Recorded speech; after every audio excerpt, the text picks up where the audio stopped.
All right, guys, this is John Ball Central coming back at you with another YouTube video. And I know I've been out a couple of weeks about recording. I've been kind of inconsistent here and there, trying to get back in the groove of things about recording. But man, I'm coming back with some big news as Florida State did able to get a four-star commit in a wide receiver with Lawayne McCoy as well. And I think this is a guy that Florida State really liked from the beginning of the process. Problem is McCoy was actually a Miami Central type of high school kid from Miami, Florida, was kind of a seen as a lean to some people, especially the Miami 247 insider, saying that he could eventually land in Miami's class. He's visited there a couple of times, and he came for a visit today in terms of that. And there was just a lot going on in terms of perception that what Florida State can get.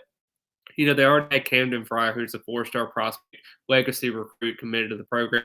You also got a guy, TJ Abrams, who was a four-star receiver as well from Dunbar, who they really like as well. So, I mean, that's two receivers right there.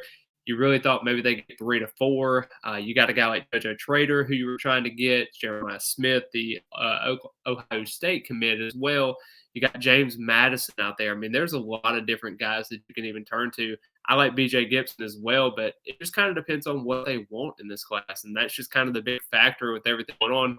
And Wayne McCoy is actually a guy that they've really liked for some time, very athletic, can be a defensive back or a wide receiver. Florida State really likes him at the wide receiver position. Last year, he did catch 20 passes for 491 yards, 24.6 average on 3 touchdowns. So he's got room to grow. And when you look at his kind of frame that he has going on there, he's 6 foot, about 175 pounds. He's going to grow and develop into his body, and that's the biggest thing going forward there. He can play inside. He can also play on the outside as well. So there's a lot of different places that you can be able to play him, being versatile, and he can talk about that in his exit interview because I think it was quite surprising to some of the media outlets that were out there today when McCoy was visiting. I think that was really big because everyone was kind of riding off on Ron Dugans, the last couple of years, and then he was able to get 3 prolific wide receivers in last year's recruiting cycle, and Hakeem Williams, Goldie Lawrence, also Ben Jeremiah Jacobs. And then you turn around and you have 3 terrific wide receivers back-to-back classes, after you had that disappointing 2022 class at that point. So you really just trying to figure out ways to be successful. And then, I mean, you got guys like Johnny Wilson and Micah Pittman. I mean, you got guys that are developing properly, and will everything kind of piece together? And I think that's the biggest question mark going forward here. But man, I mean, there is so much talent here that you can kind of look at this and say, South Florida connections are there. Maybe you can kind of go ahead and get Trader into the fold now at this point. Charles Lester is another kind of option that you can go to. He's been a Florida State lean for quite some time now. Can he be able to pull the trigger, or will he take more official visits? Now, the biggest thing, the biggest update that's coming through is on July 1st, effective as of today. Recruits can take as many official visits as they want to, 1 per school though, and you can take 2 if there is a coaching staff change within that process.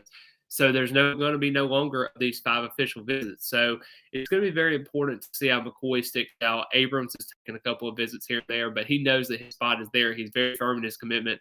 And Fryer, as we all know, is pretty committed as well to the process. So it's going to be very interesting to see how Florida State plays this. You got a guy like Johnny Wilson who's going to probably be in his last year. Micah Pittman, of course, is going to be in his last year too. Are we going to see more attrition in the receiver room this upcoming offseason? You got a guy like Destin Hill who you really don't know what you're going to get yet. Will he come to campus in the month of May? That's just going to be right on the corner.